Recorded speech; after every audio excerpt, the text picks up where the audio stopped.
So in my dream, now she lives in Texas, I live in Pennsylvania. So again, different time zones.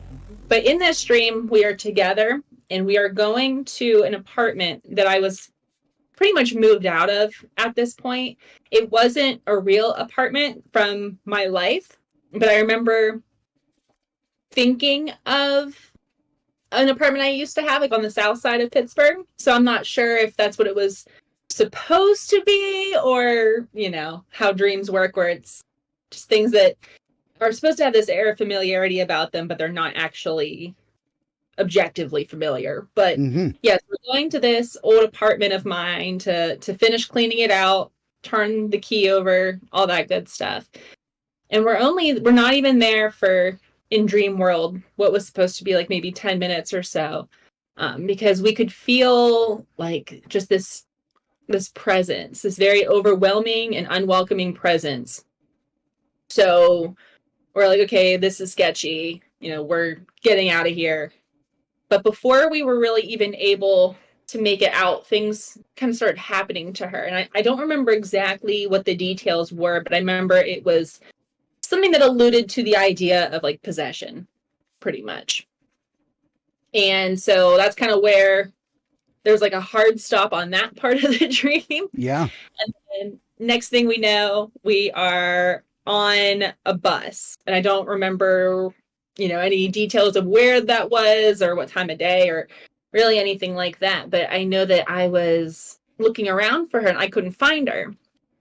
And so I'm looking, it's like a super crowded bus. I'm running up and down the aisle, looking everywhere, trying to find her. I'm screaming her name and I can't find her. And I'm asking other people around if they've seen her. I don't remember if it was by name or trying to describe her, but no one had seen her at any point.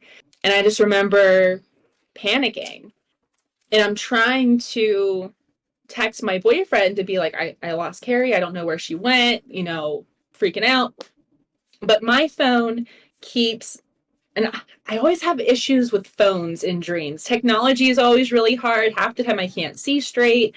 I'm trying to type and I can't actually type things. It's always a mess. But so while I'm trying to type this message to him, trying to explain what's going on, those sort of things can be an entire dream itself. It can be such a lengthy thing. Ridiculous.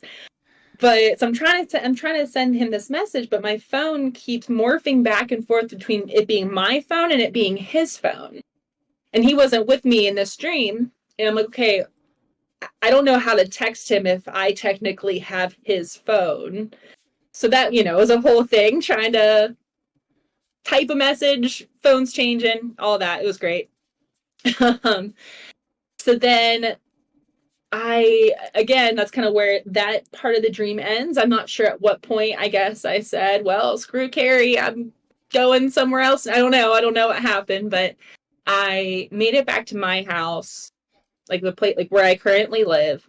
My boyfriend was sleeping in my bed very peacefully, very happily, but I could still feel that same presence that I had talked about at the beginning of the dream. There was still this like unwelcoming, scary presence around. And at the end of the dream, I had just kind of like came up next to him, kind of cradled his head like in my like lap, chest area, and I just started reciting the Lord's Prayer on repeat until I woke up.